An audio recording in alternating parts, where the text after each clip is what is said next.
Hello guys, government job preparation में आपका स्वागत है।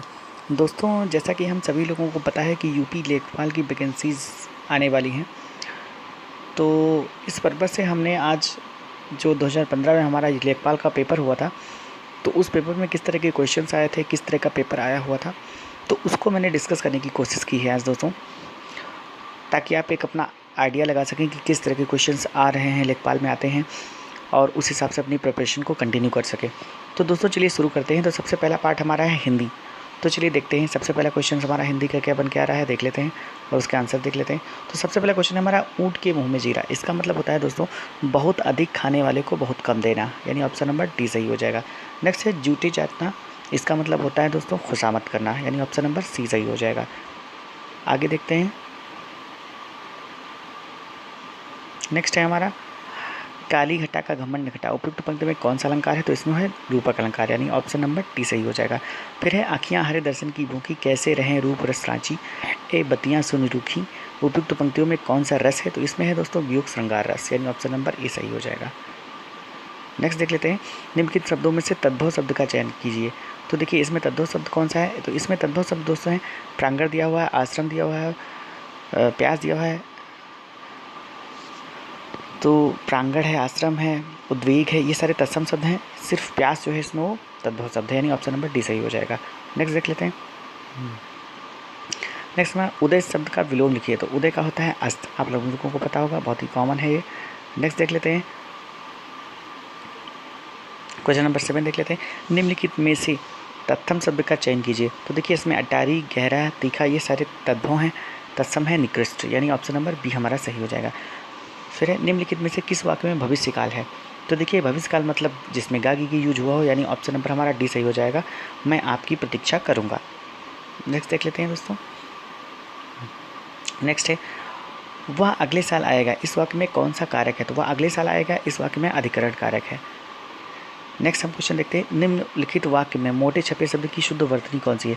अत्यधिक व्यस्तता से जीवन में निरस्ता आ जाती है। तो अत्यधिक का जो तत्सम शब्द होता है वो होता है अत्यधिक, यानी ऑप्शन नंबर डी हमारा सही हो जाएगा। फिर बात करते हैं त्रिवेणी शब्द में कौन सा समास है। तो त्रिवेणी शब्द में होता है द्विगु समास, यानी हमारा ऑप्शन नंबर बी सही हो जाएगा, द्विगु समास त्रिवेणी में। फिर नेक्स्ट देखते हैं दोस्तों। नेक्स्ट हम देख लेते हैं। नेक्स्ट है हमारा, विद्वान शब्द का स्त्रीलिंग क्या है। तो विद्वान शब्द का स्त्रीलिंग होता है विदुषी, यानी ऑप्शन नंबर डी सही हो जाएगा। फिर चाकू शब्द का बहुवचन क्या होगा। तो देखिए चाकू शब्द का बहुवचन भी चाकू ही होता है, यानी ऑप्शन नंबर सी हमारा सही हो जाएगा। चलिए अगला क्वेश्चन देख लेते हैं। क्वेश्चन नंबर 14 से स्टार्ट करते हैं। माता जी को, अब इसमें रिक्त स्थान की पूर्ति करनी है, तो माता जी को आज को प्रणाम, यानी ऑप्शन नंबर बी सही हो जाएगा। फिर ऐसा व्यक्ति जिसके आने का दिन और समय पहले से निश्चित नहीं होता कहलाता है, तो उसको हम बोलते हैं अतिथि, यानी ऑप्शन नंबर बी सही हो जाएगा। फिर है स्वच्छ शब्द का पर्यायवाची शब्द बताइए। तो स्वच्छ का मतलब निर्मल, यानी ऑप्शन नंबर सी सही हो जाएगा। फिर आगे देख लेते हैं। अब इसमें देखिए आपको बताना है कि 17 से 18 में अनेकार्थी शब्द दिए गए हैं, एक अर्थ शब्द के साथ ही लिखा है, दूसरा अर्थ बताना है। देखिए प्रमत्त मतलब स्वेच्छाचारी होता है, इसका नेक्स्ट दूसरा प्रमत्त का जो सब आंसर निकल कर आता है, मतलब अर्थ निकल कर आता है, वो होता है उन्मत्त, यानी ऑप्शन नंबर डी सही हो जाएगा। फिर कनक मतलब धतूरा होता है, दूसरे कनक का मतलब होता है सोना, यानी ऑप्शन नंबर सी। आपने सुना होगा कनक कनक थी 100 गुनी माँ दिखता है, या खाए बौराए जगिया पाए बौराए। तो कनक एक का मतलब धतूरा और दूसरे कनक का मतलब सोना, ठीक है। नेक्स्ट है रीत्यनुसार का संधि विच्छेद कीजिए। तो रीत्यनुसार का संधि विच्छेद होता है रीति अनुसार, यानी रीति प्लस अनुसार, यानी ऑप्शन नंबर डी हमारा सही हो जाएगा। नेक्स्ट देख लेते हैं। क्वेश्चन नंबर 20 देख लेते हैं। मुझे कल 2 किलो लीची खरीदने हैं। तो मुझे कल 2 किलो लीची खरीदनी ही होना चाहिए, खरीदने हैं गलत है, यानी ऑप्शन नंबर सी हमारा इसमें सही आंसर हो जाएगा। फिर अपने अपने किताबें बस्ते में डाल लो। तो अपने अपने किताबें नहीं होता है, अपनी अपनी किताबें होता है, मतलब कि ऑप्शन नंबर ए हमारा आंसर हो जाएगा। नेक्स्ट देख लेते हैं क्वेश्चन नंबर 22। इसमें है वह सब प्रणाम के साथ अपनी बात बताएगा, ये गलत है, इसमें सही हो जाएगा वह प्रणाम सहित अपनी बात बताएगा, यानी ऑप्शन नंबर डी सही हो जाएगा। फिर है नेक्स्ट है 23। वह एक विदुषी महिला है, वह विदुषी महिला थी, वह एक विद्वान महिला थी, वह एक महिला विद्वान थी। तो इसमें ऑप्शन नंबर ए सही हो जाएगा, वह एक विदुषी महिला थी, ऑप्शन नंबर ए सही हो जाएगा। नेक्स्ट देख लेते हैं दोस्तों, किसी की सहायता करने वाला क्या कहलाता है, तो उसको कहलाता है सहायक, यानी ऑप्शन नंबर डी सही हो जाएगा। फिर भला चाहने वाला, उसको हम बोलते हैं हितैषी, यानी ऑप्शन नंबर हमारा बी सही हो जाएगा। चलिए अब नेक्स्ट देखिए मैथ का पार्ट है दोस्तों, इसका सोल्यूशन मैं आपको बाद में दे दूँगा। आप वीडियो को पॉज करके पहले क्वेश्चंस लगाने की कोशिश कीजिए, अगर नहीं लगेंगे तो मैं इसका भी सोल्यूशन आपको विद सोल्यूशन के साथ इसका जो है वीडियो बना दूंगा। तो अभी तो सिर्फ मैं आपको क्वेश्चंस बता रहा हूँ, आप देख लीजिए और उनको करने की कोशिश कीजिए। तो चलिए दोस्तों, हम धीरे धीरे करते हैं। आप वीडियो को पॉज करके क्वेश्चन को आप सॉल्व करते जाइएगा।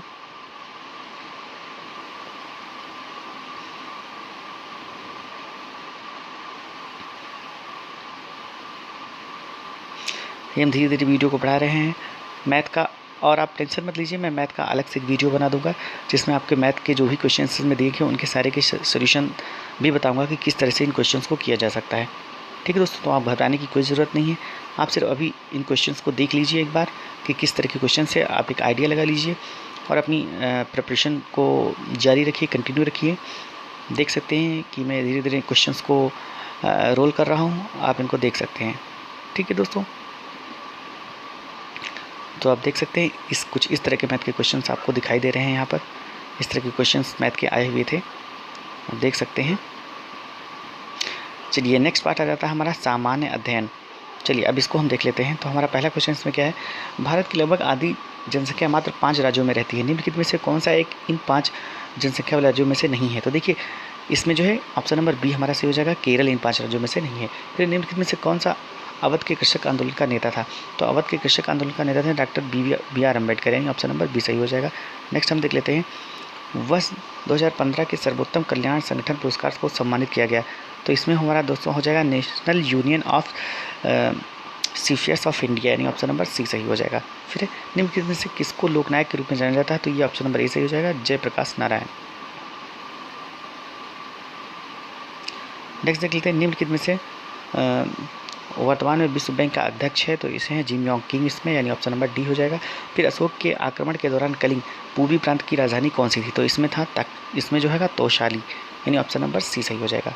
फिर नेक्स्ट देख लेते हैं दोस्तों, नेक्स्ट है यांत्रिक ऊर्जा को वैद्युत ऊर्जा में रूपांतरित करने के लिए का प्रयोग किया जाता है।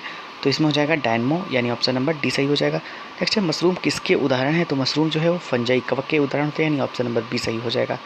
नेक्स्ट देख लेते हैं, निम्नलिखित में से कौन सा देश संसार का धान में उत्पादन में दूसरा स्थान है। तो किस देश का दूसरा, ये हमारे स्वयं अपने देश भारत का दूसरा स्थान है, यानी ऑप्शन नंबर सी सही हो जाएगा। नेक्स्ट है, भारत में पंचायती राज स्थापित करने वाले प्रथम 2 राज्य कौन थे। तो ये हो जाएगा हमारा दोस्तों राजस्थान और आंध्र प्रदेश, यानी ऑप्शन नंबर बी सही हो जाएगा। नेक्स्ट देख लेते हैं, हाल ही में किस देश ने नए WU-14 अति ध्वनिक स्ट्राइक यान का चौथा सफल परीक्षण किया जो परमाणु अस्त्र प्रदान करने में सक्षम है। तो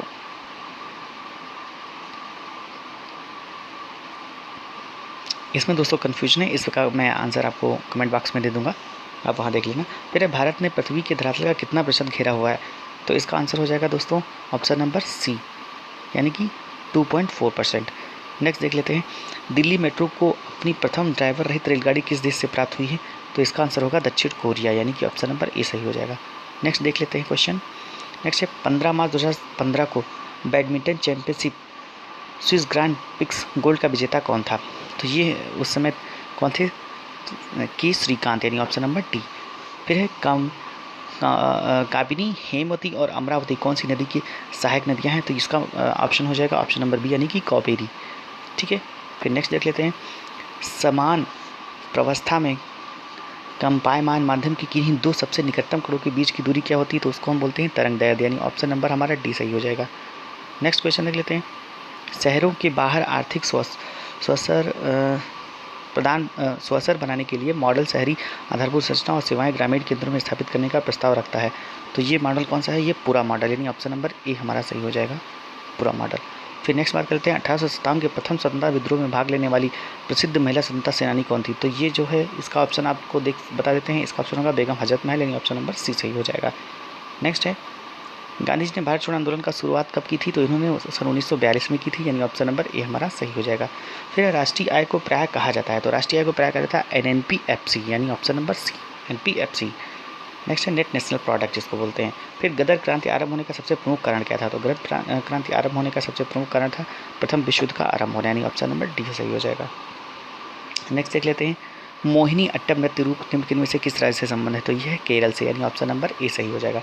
फिर नेक्स्ट अगला क्वेश्चन देख लेते हैं, निम्नलिखित में से कौन सा मेरुरज्जु का एक महत्वपूर्ण कार्य है। तो मेरुरज्जु का एक महत्वपूर्ण कार्य है प्रतिवर्ती क्रियाओं का नियंत्रण, यानी ऑप्शन नंबर बी सही हो जाएगा।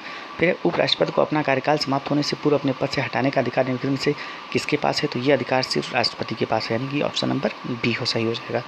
नेक्स्ट क्वेश्चन देख लेते हैं दोस्तों, निम्नलिखित में से किसका प्रशांतक औषध के रूप में प्रयोग किया जाता है, तो इसमें ऑप्शन नंबर हो जाता है वैलियम, यानी ऑप्शन नंबर सी हमारा सही हो जाएगा। तो इस तक ये पार्ट हमारा फिनिश हो जाता है। नेक्स्ट पार्ट हम देख लेते हैं जिसको हम बोलते हैं ग्रामीण विकास यानी रूरल डेवलपमेंट। ठीक है, तो इसमें देखिए किस तरह के क्वेश्चन है, हम आपको बता देते हैं इनके आंसर्स भी। इंदिरा आवास योजना जो एक केंद्र समर्थित योजना है का राज्य सरकार के साथ लागत सहभाजन अनुपात क्या है, तो इसमें ऑप्शन नंबर ए सही हो जाएगा 75:25। फिर है भारत में स्थित किस शहर को विश्व का सबसे पुराना शहर माना जाता है, तो इसमें ऑप्शन नंबर ए सही हो जाएगा, बनारस को सबसे पुराना शहर माना जाता है, वाराणसी को। नेक्स्ट है उत्तर रेलवे का मुख्यालय कहाँ स्थित है, तो इसका ऑप्शन नंबर ए सही हो जाएगा, इलाहाबाद। ठीक है, नेक्स्ट है चमड़े की वस्तुओं के लिए प्रसिद्ध जिले हैं, तो इसके लिए जिले हैं आगरा और कानपुर, यानी ऑप्शन नंबर डी सही हो जाएगा।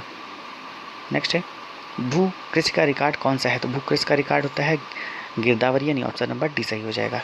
नेक्स्ट देख लेते हैं तहसील स्तर पर सरकारी निकायों को क्या कहा जाता है, तहसील स्तर पर सरकारी निकाय को कहा जाता है पंचायत समिति, यानी ऑप्शन नंबर डी सही हो जाएगा।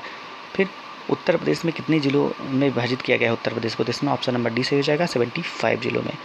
नेक्स्ट है उत्तर प्रदेश के निम्नलिखित शहरों में से किससे पीतल उत्पादों का अधिकतम निर्यात किया जाता है,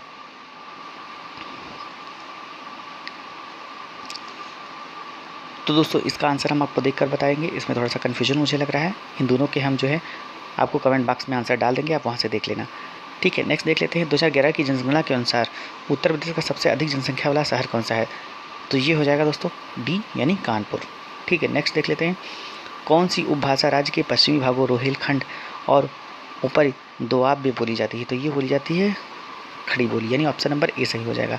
फिर नेक्स्ट देख लेते हैं अम्बेडकर विशेष रोजगार योजना के अंतर्गत परियोजना की इकाई की लागत कम से नहीं होनी चाहिए, तो मतलब 50,000 से कम नहीं होनी चाहिए, यानी ऑप्शन नंबर सी सही हो जाएगा। फिर नेक्स्ट देख लेते हैं सुल्तानपुर ने सामाजिक वानिकी योजना की कुशल कार्यप्रणाली के लिए केंद्रीकृत डाटाबेस की समस्या का समाधान करने की पहल की है, तो जिला उद्योग केंद्र, क्षेत्रीय उद्योग केंद्र या राष्ट्रीय सूचना केंद्र, नेशनल इंफॉर्मेटिक्स सेंटर, यानी ऑप्शन नंबर सी हमारा सही हो जाएगा।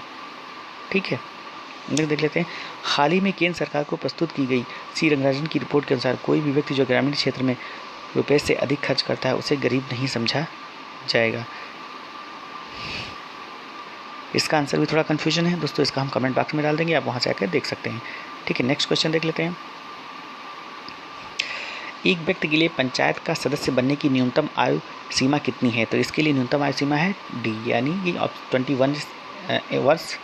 21 ईयर्स, यानी कि डी ऑप्शन। फिर उत्तर प्रदेश के उच्च न्यायालय के मुख्य न्यायाधीश की नियुक्ति करता है, ये राष्ट्रपति के द्वारा की जाती है, यानी ऑप्शन नंबर 1 हमारा सही हो जाएगा।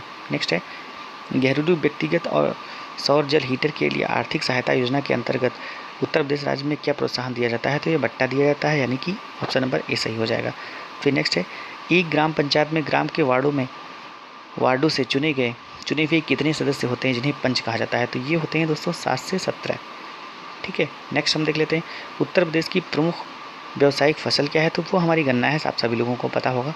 नेक्स्ट हम देख लेते हैं मध्याह्न भोजन कार्यक्रम के अंतर्गत विद्यालय स्तर पर बच्चों के न्यून भार की प्रतिशतता का आकलन किस आवृत्ति पर किया जाना चाहिए, तो इसका मतलब अर्धवार्षिक किया जाना चाहिए, यानी ऑप्शन नंबर डी सही हो जाएगा। नेक्स्ट है उत्तर प्रदेश में एक वर्ष में न्यूनतम कितनी ग्राम सभा की मीटिंग होनी चाहिए, इसका मैं दोस्तों कमेंट बॉक्स में आंसर डाल दूंगा, आप वहाँ से चेक कर लीजिएगा। नेक्स्ट हम बता देते हैं आपको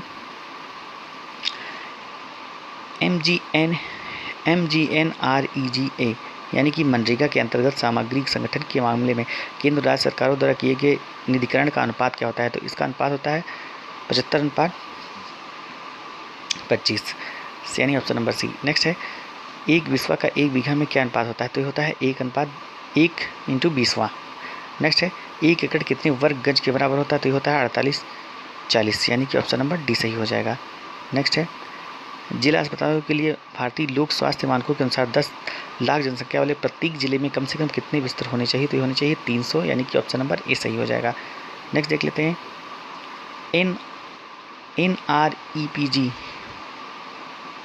NREGP का पूर्ण रूप क्या है, तो